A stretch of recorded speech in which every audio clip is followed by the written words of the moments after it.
el tiempo, la hora, vamos a dirigirnos a Dios en oración y vamos a comenzar. Vamos a tener una palabra de oración. Oramos. Señor que estás en los cielos, queremos agradecerte estar aquí en tu casa y queremos pedirte, oh Dios, tu guía para todo lo que vayamos a hacer, Señor. Que en la consideración de tu palabra, analizar la importancia de la Biblia, tomemos conciencia del libro que tenemos en nuestras manos y, Señor, que esto vaya más allá de lo intelectual, que no solo llene nuestra cabeza, sino que nos ayude a reflexionar sobre la necesidad de meditar cada día más en ella, Señor. Bendice a los hermanos que están en camino, bendice a la congregación, a la iglesia, y también te pedimos por el tiempo que vamos a tener para orar, que también allí tú prepares nuestros corazones para poder expresarte abiertamente todo lo que sentimos y darte gracias por tanto que nos das. Tu bendición pedimos en esta hora en el nombre del Señor Jesucristo. Amén. Bien.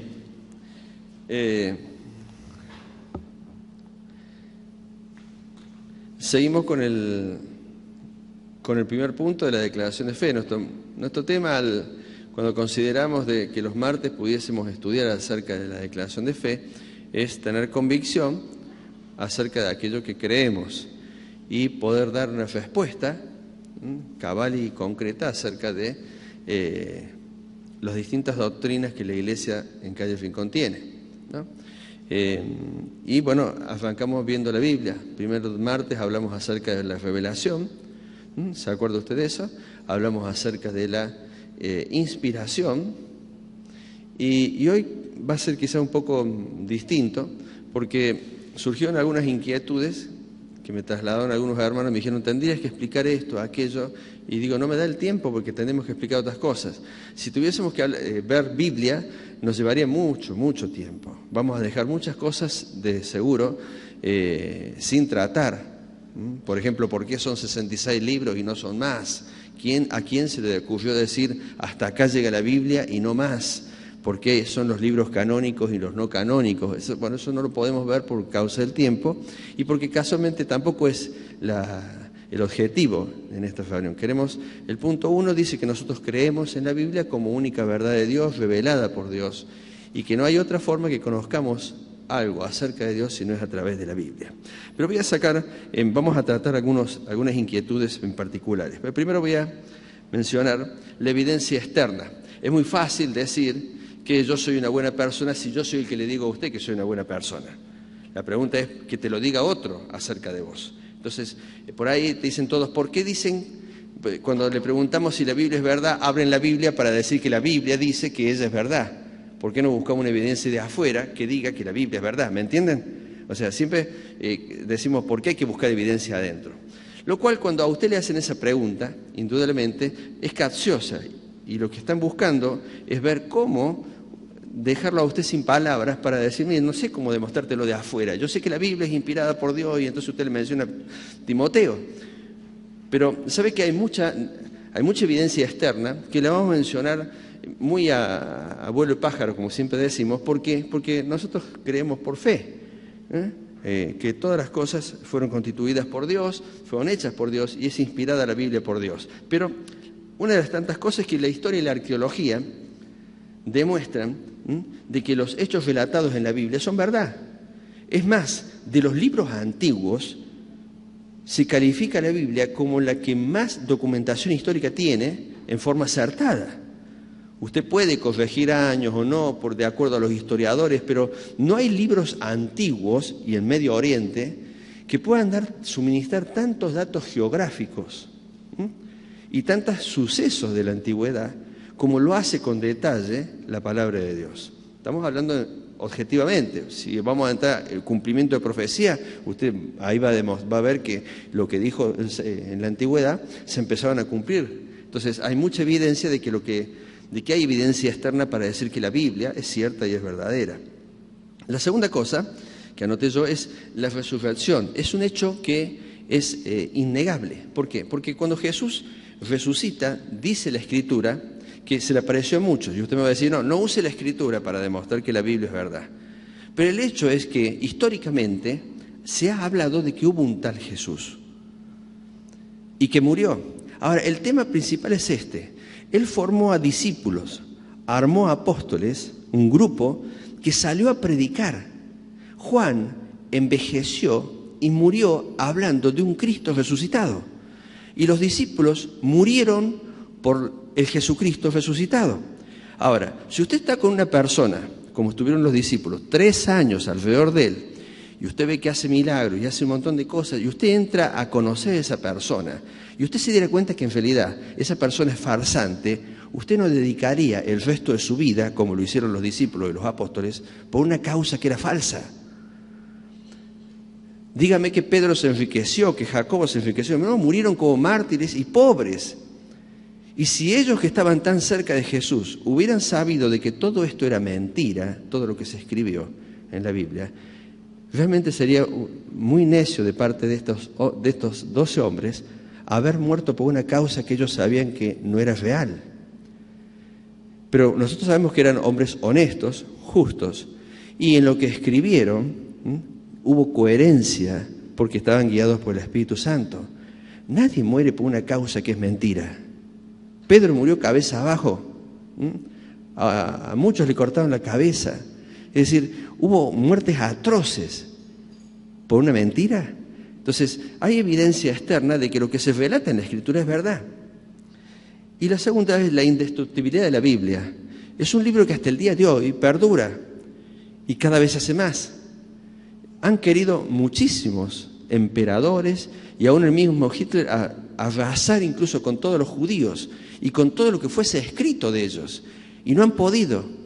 Y aún así, secularmente se sabe que si se pudiesen quemar todas las Biblias del mundo, todas, la suya y la mía, y no quedara ninguna, se podría volver a armar la Biblia. ¿Por qué? Porque hay libros seculares que han sacado fragmentos de las Escrituras, no han podido dejar de tener que comentar algo que la Biblia dice y ponerlo en sus escritos, porque les ha sido importante, les ha sido útil para sus vidas. Se podría volver a rearmar. La literatura secular ha usado la Biblia también. Así que es imposible hacer desaparecer la Escritura. El cielo y la tierra pasarán, mis palabras no van a pasar, y Jesús sabía de eso, ¿no? Así que hay evidencia externa. Por otro lado, esto de decir de que demostrame que la Biblia es verdad sin usar la Biblia, es como que yo le dijera a Einstein que me demuestre la teoría de la relatividad, pero no me ponga una sola fórmula matemática ni física. ¿Qué termina diciendo? Lo que me dijo un profesor a mí cuando yo iba a la facultad. Yo le digo, bueno, a ver, la gravedad, uno puede cuantificarla, puede decir cuánto es la aceleración, le puede poner un número y todo, pero cuando yo le digo no use la matemática, y me dice es un fenómeno físico. Y entonces nosotros ¿qué decimos? Es verdad de Dios. Si usted no me deja usar la Biblia, lo cual es ilógico, porque cada uno que tiene que demostrar lo que cree y su convicción, hace uso de aquello en lo que se basa. ¿Se entiende ese concepto? O sea, no es equivocado demostrar que la Biblia es verdad usando la Biblia, porque lo hacen las otras disciplinas. Es nuestro derecho defender las Escrituras, lo digo rapidísimo. ¿Sabe que el artículo 18 de la Declaración de los Derechos Humanos dice que toda persona tiene derecho a la libertad de pensamiento, de conciencia y de religión? Este derecho incluye la libertad de cambiar de religión o de creencia, así como la libertad de manifestar su relación o su creencia individual y colectivamente, tanto en público como en privado, por la enseñanza, la práctica, el culto y la observancia. Lo menciono simplemente. Usted tiene derecho a decirle a alguien que usted cree en la Biblia, la palabra de Dios. Pero nosotros no nos sentimos impulsados por esto, a decir que la Biblia es verdad, sino que Dios nos dice que hablemos de la Biblia, que hablemos palabra de Dios, ¿no? Salgo del tema.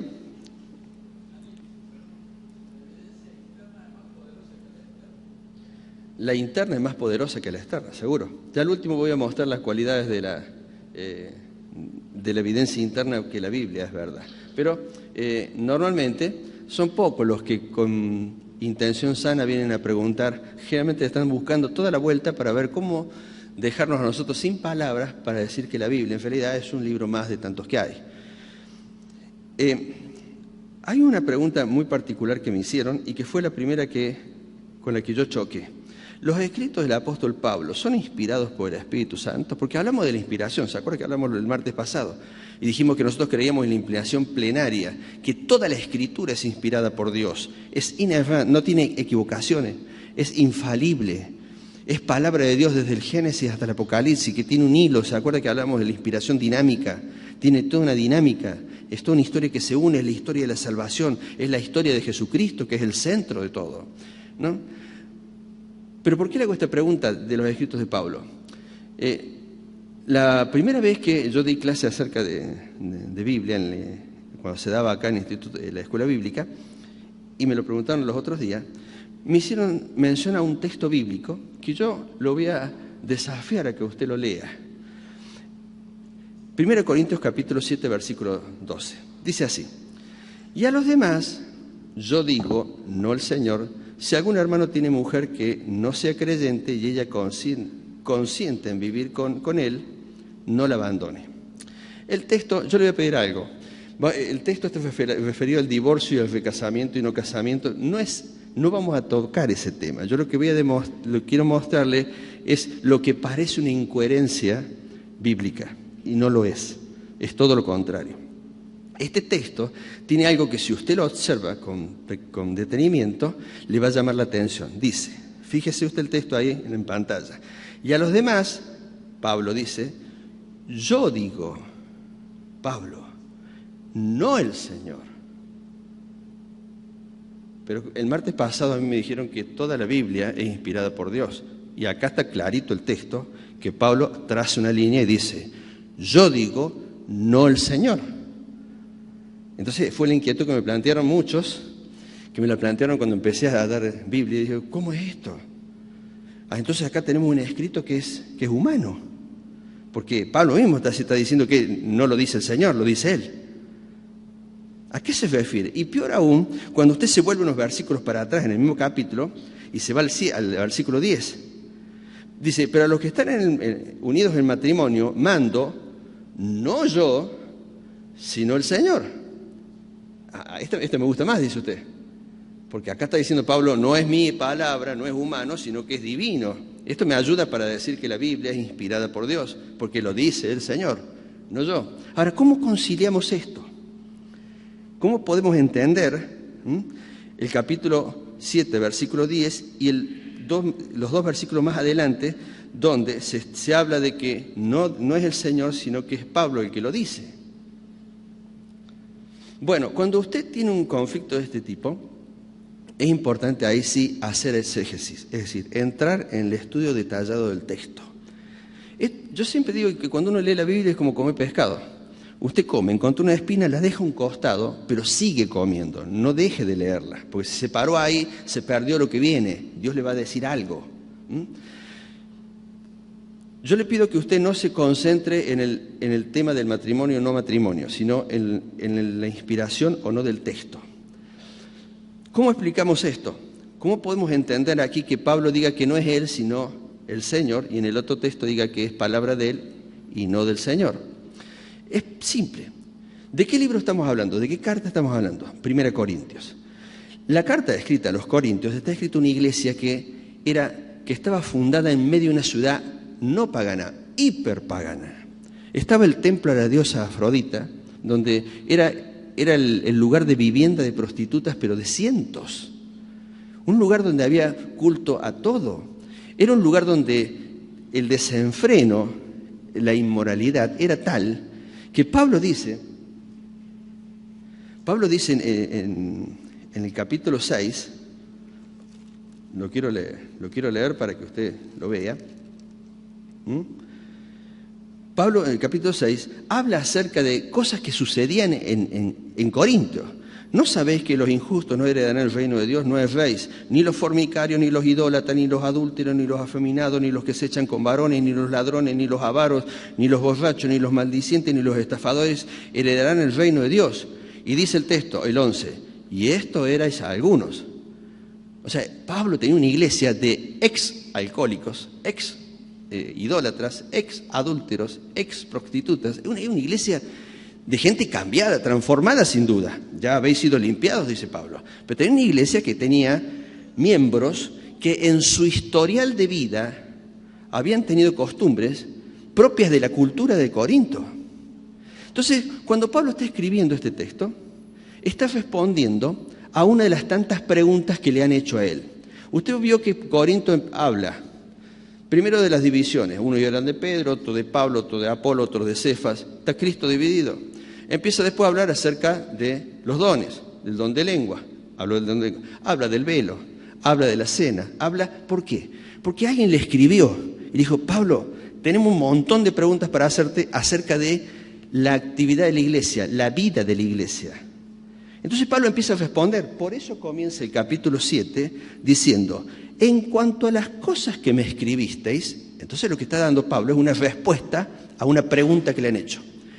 Y la pregunta, seguro, que no aparece acá, está relacionada a la relación entre el hombre y la mujer. La relación sexual, las uniones, cómo eran las uniones en la iglesia. También habla de eso, sí, seguro que sí. Bien, ya lo viene trayendo al texto, ¿no? Lo viene trayendo al tema.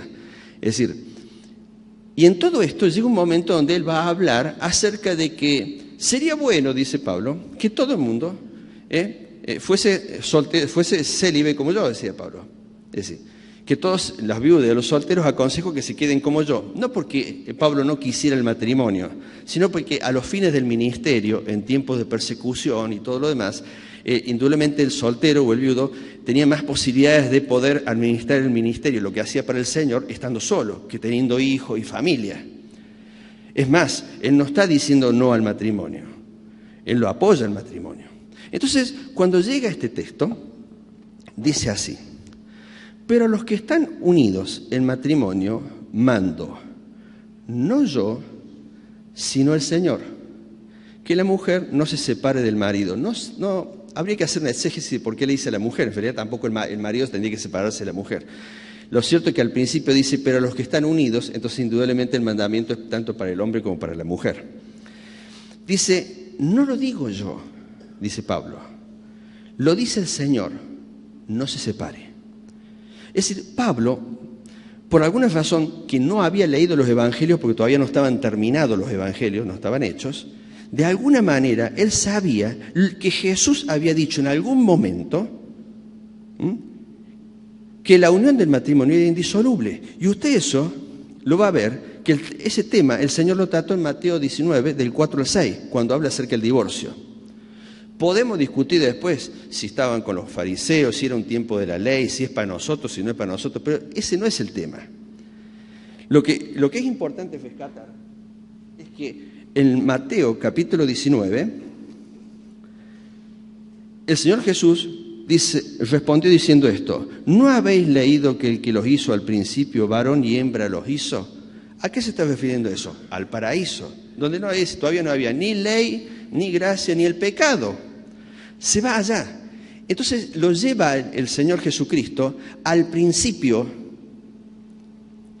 al ideal de Dios. Y termina diciendo, lo que Dios unió, no lo separe el hombre. Con esto en mente, Pablo dice, no lo digo yo, lo dice el Señor. Por eso el texto dice, no yo, sino el Señor, no se separe. Y después aconseja, fíjese cómo sigue el texto, 1 Corintios.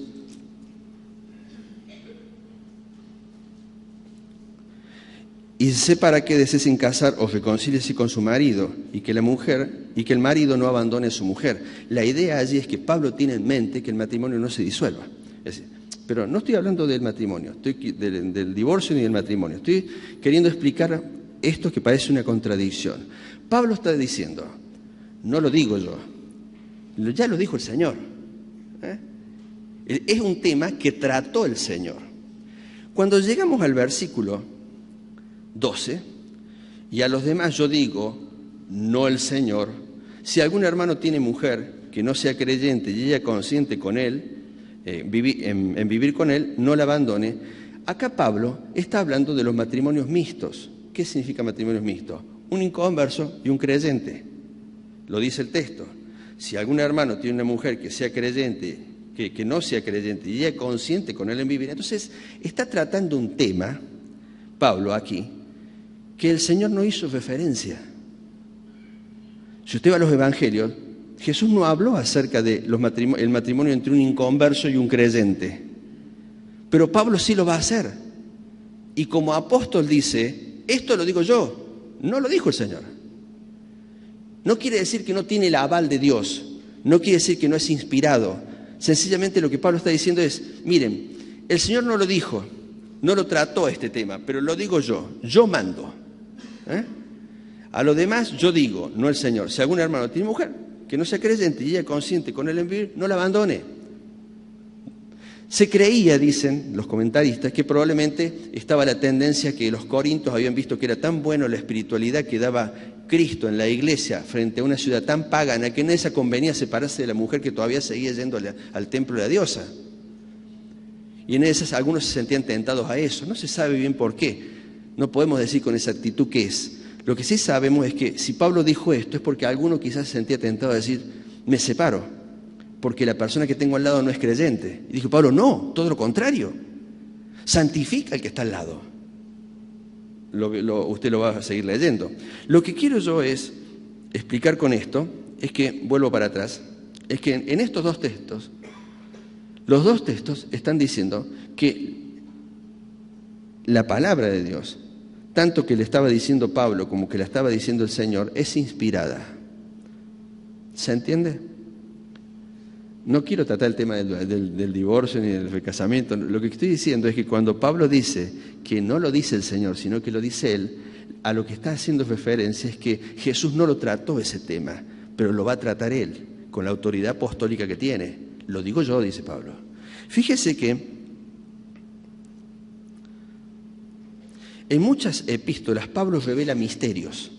Porque en los años de ministerio del Señor Jesucristo, Jesús trató muchos temas, pero hubo temas acerca de la vida de iglesia que Jesús no los trató. Por eso dejó comisionados a los apóstoles y por eso existe Hechos de los Apóstoles hasta Apocalipsis.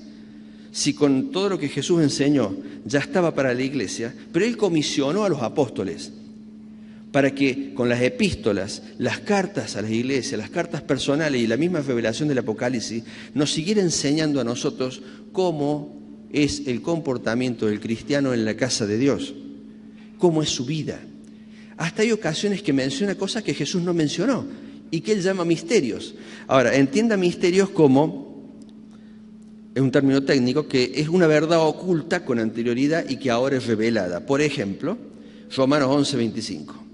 Dice, porque no quiero, hermanos, que ignoréis este misterio, dice Pablo, para que no seáis arrogantes en cuanto a vosotros mismos, que ha acontecido a Israel endurecimiento en parte hasta que haya entrado la plenitud de los gentiles. Pablo diciendo, mire, este es un misterio que antes no estaba revelado. ¿Cuál? Y que los gentiles forman parte también del pueblo de Dios. Eso usted no lo va a encontrar en el Antiguo Testamento. Dice que los escudriñaban la palabra, la escritura, a ver qué tiempo y a qué persona se refería. ¿Esto dónde encaja? Decían los que estudiaban las escrituras. Y Pablo dice, yo les digo un misterio, dice. Se ha endurecido Israel hasta que todos los gentiles entren. Porque Dios tiene un pueblo también con los gentiles. Fíjese otro misterio, que no habló Jesús de esto. 1 Corintios 15:51. He aquí os digo un misterio. No todos dormiremos, pero todos seremos transformados. En un momento, en un abrir y cerrar de ojos, a la final trompeta, porque se tocará la trompeta y los muertos serán resucitados incorruptibles y nosotros seremos transformados. Esto no lo explicó Jesús. Ahora, que no lo haya explicado Jesús y que lo explique Pablo, no quiere decir que Pablo no está siendo inspirado al decirlo. Por eso vuelvo al texto ese donde dice, no lo digo, no mando yo, no el Señor. Pero está bien, lo que está queriendo decir es que Jesús no lo trató, pero lo trata Pablo el tema. Y eso no le quita inspiración al escrito de Pablo. ¿Se entiende? Yo oré para que esto se pudiese entender bien, digo, ¿no?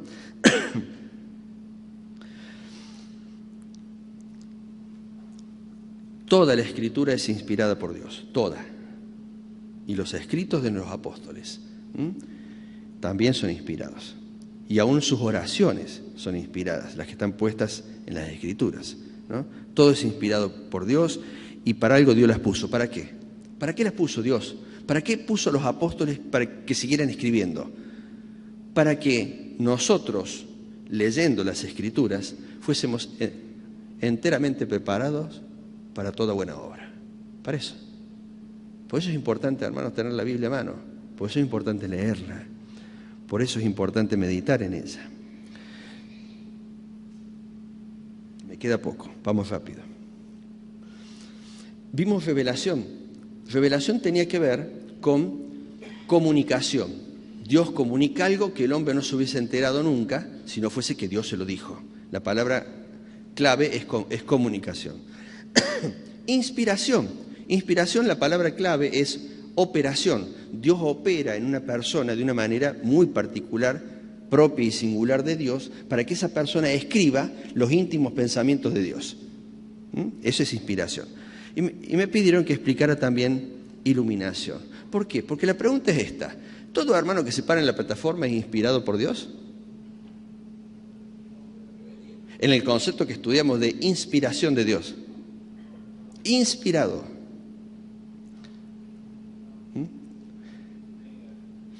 No. Por eso quería explicar el concepto de iluminación. ¿Qué es iluminación? Definición. Es la actividad del Espíritu Santo y esa es la palabra clave. Una era comunicación, operación.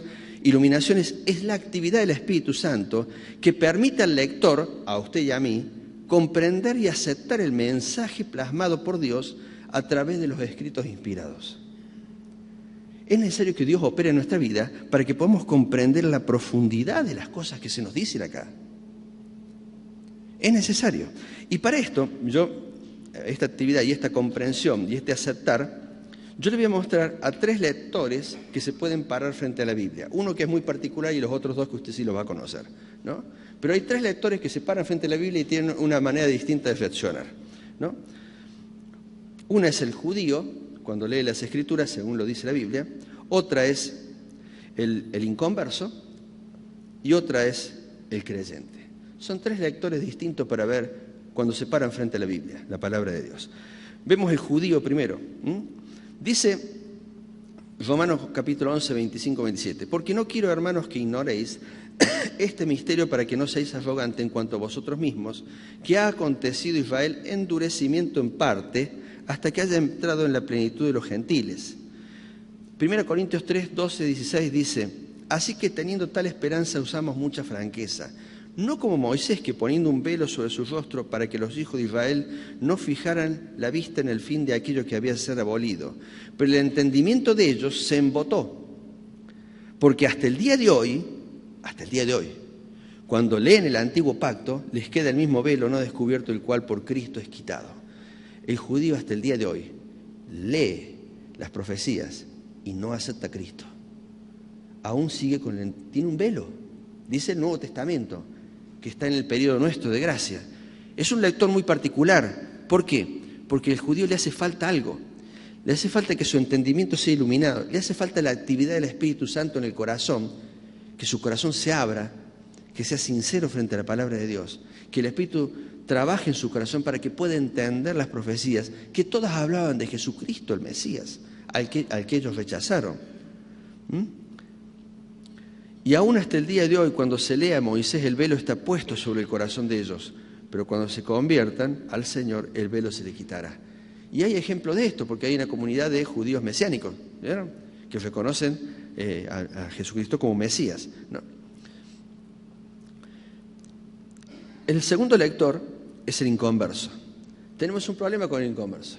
¿Qué es lo que le falta al inconverso para entender la profundidad de la Biblia? El Espíritu Santo. Indudablemente, ¿no? Dice 2 Corintios capítulo 4, versículo 3 y 4, dice así: pero si nuestro evangelio está aún encubierto, entre los que se pierden está encubierto, en los cuales el Dios de este siglo cegó el entendimiento de los incrédulos, para que no les resplandezca la luz del evangelio y la gloria de Cristo, el cual es imagen de Dios. Nuestra oración cada vez que se predique el evangelio es que el Señor le quite la venda de los ojos, que no haya nada que tape sus ojos y pueda ver la cruz de Cristo. Siempre se decía que si un inconverso, una persona, se para frente a la cruz de Cristo y medita sobre ella, el diablo ya perdió. ¿Pero qué hace el diablo? El diablo ciega, entretiene, porque no le interesa y está preocupado si alguna persona se para a meditar sobre la obra de Cristo. Y el trabajo de la iglesia es hablar de la obra de Cristo. Pero el diablo dice que ha cegado el entendimiento de los incrédulos. ¿Para qué? Porque el interés del diablo es que no les resplandezca la luz del evangelio. Los que andan en la calle andan en tinieblas, andan en oscuridad. Sus vidas son traumáticas. Charle con cualquier persona que no tiene a Cristo. y muéstrele un poco de texto bíblico, un poco. Y es como que la luz le llega a su vida. Y es tarea nuestra, orar a Dios por las personas que no tienen a Cristo. Orar para que reconozcan a Jesucristo como Salvador y Señor. Ahora usted me dirá, ¿cómo? Quiere decir que el inconverso se agafa a la Biblia, no la puede entender porque no tiene el Espíritu Santo. Mire, como la iluminación es un trabajo del Espíritu Santo, indudablemente hay verdades de la Biblia que están a flor de piel que el inconverso sí las entiende. De tal manera amó Dios al mundo que ha dado a su Hijo unigénito para que todo aquel que en él cree no se pierda, mas tenga vida eterna. ¿Cuántas personas solas con ese texto creyeron? Pero operó el Espíritu Santo. Ahora, explíquele el tema de los dones, explíquele algún tema de profundidad y no lo va a entender. Dice, a ver si lo tengo acá, sí, 1 Corintios 2:14. El hombre natural no percibe las cosas que son del Espíritu de Dios porque para él son locura. Y no las puede entender porque se han de discernir espiritualmente. Entonces hay profundidades de Dios que el lector que no tiene el Espíritu Santo en su corazón no las puede entender. ¿No? La iluminación es el trabajo del Espíritu Santo en la vida de una persona para poder entender, aceptar y poner en práctica lo que está leyendo. Entonces ahí es cuando uno llega al creyente. Con la Biblia. Muchísimos. Porque hay textos que son... no hay justo ni a uno. ¿Quién no entiende ese texto? El que tiene el Hijo tiene la vida, el que no tiene el Hijo no tiene la vida. Hay muchos textos que, indudablemente, el mensaje de Dios está ahí a flor de piel para aquellos que no tienen a Jesucristo en el corazón. Pero indudablemente el Espíritu Santo es el que hace el trabajo para que entiendan aún esos textos simples. Porque es el único que redarguye de pecado, de justicia y de juicio. ¿No dice así la Biblia? El tercer lector es el creyente. Y aquí es donde tenemos que dividir las aguas. ¿Por qué? Porque está el creyente carnal y el creyente espiritual. Usted se acuerda de 1 Corintios. Ambos tienen el Espíritu Santo. Uno diría, ambos podrían entender hasta las profundidades de la Escritura. Pero tenemos un tema. Dice 1 Corintios 2 que Dios no da a conocer, 2:6 al 3, que existen tres tipos de hombres: el hombre natural, el hombre carnal y el hombre espiritual. El hombre carnal ya hablamos, el inconverso. Pero está el hombre espiritual y está el hombre carnal. El carnal es aquel que aún sigue enredado en cosas e intereses propias de la carne. Es el que está a veces con un pie en el mundo, a veces con un pie en la iglesia. Es el que no tiene un compromiso real con Dios. Es el que quizás no ha tomado 100% la vida entendida como una entrega total a Dios. A veces nosotros decimos de los misioneros tan a tiempo completo para el Señor. Hermano, todos estamos a tiempo completo para el Señor. Sí, pero usted trabaja, gana plata. No, eso no tiene que ver. Yo en el trabajo estoy para el Señor también. Trabajo para el Señor. El Señor me paga el sueldo. Y estoy ahí porque Él me puso. Y tengo que dar testimonio. Estoy a tiempo completo. Estoy en mi casa a tiempo completo. Creemos que el tiempo completo es el que tiene salario por parte de la ofrenda. El carnal aún no entendió eso. Que todo cristiano está a tiempo completo para Dios. ¿Está usted a tiempo completo?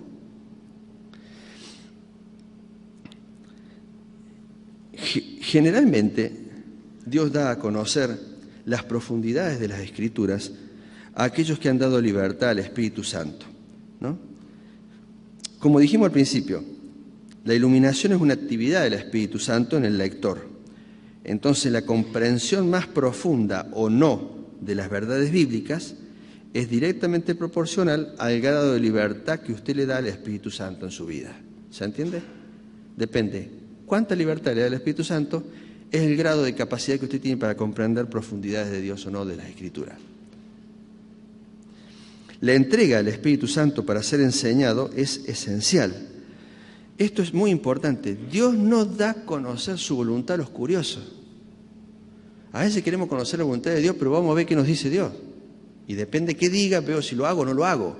No se va a enterar nunca la voluntad de Dios así.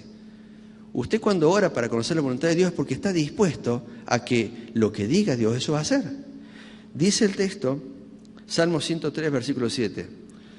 Sus caminos, los de Jehová, notificó a Moisés, a los hijos de Israel, las obras. ¿Por qué? Porque Moisés estaba cara a cara, estaba en intimidad con Dios. Los de Israel veían las obras ya hechas. Pero el que la sabía de antemano, el que veía, el que escuchaba la voz de Dios y el que entendía lo que Dios hacía, era Moisés. La antigüedad del cristiano no hace la comprensión. Tengo 30 años de creyente, me va a decir a mí que no conozco la Biblia. Hay hermanos que pueden tener 30 años de creyente, pero en realidad su experiencia de 30 años es la experiencia de un año vivida 30 veces. Hace 30 años que están con el mismo versículo bíblico y no saben otra cosa. Entonces no es experiencia de 30 años, es una experiencia de un año vivida 30 veces.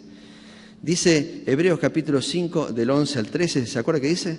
Acerca de esto tenemos mucho que decir y difícil de explicar por cuanto os habéis hecho tardos para oír, debiendo ser ya maestros. Le está hablando a gente que hace mucho que ya está leyendo la Biblia, que viene a la iglesia.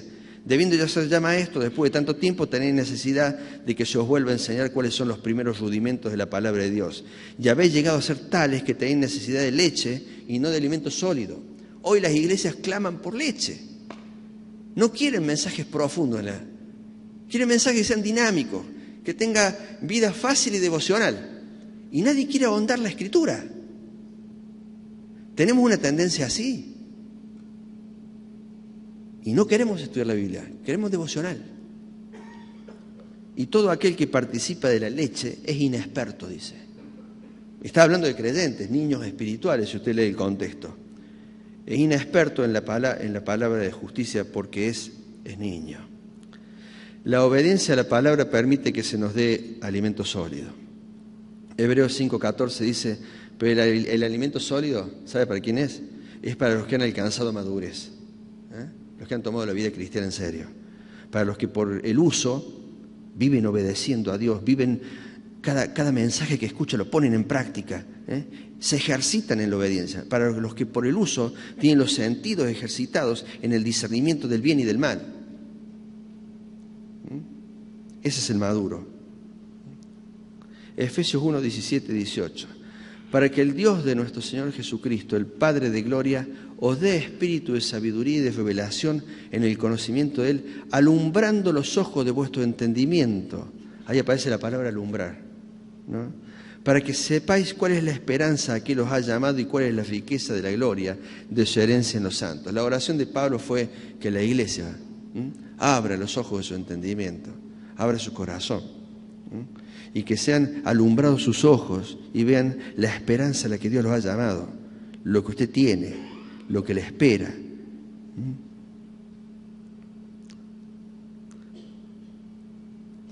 La revelación, entonces voy a terminar ya el tema, ya me estoy yendo con el tiempo, tiene que ver con el origen. Dios es el que comunica. La inspiración tiene que ver con la recepción. Hay alguien que recibe un mensaje, no escribe lo que quiere, sino que inspirado por Dios pone lo que Dios dice. Y la iluminación tiene que ver con la comprensión de la palabra. La capacidad que nosotros tenemos de haberle dado libertad al Espíritu Santo para que el Espíritu Santo nos enseñe. Horacio Alonso decía, no hay mejor enseñador que el Espíritu Santo. Y el Espíritu Santo tiene mucho que ver con su vida de santidad, porque usted lo puede entristecer, lo puede apagar, o puede andar en el Espíritu. Todo tiene que ver con todo en este texto, ¿no? Son las 1:40, hermanos. Corto acá. Tenía más para dar, pero creo que hasta aquí llegamos y queremos que cerramos el tema de lo que es la revelación, la inspiración y la iluminación.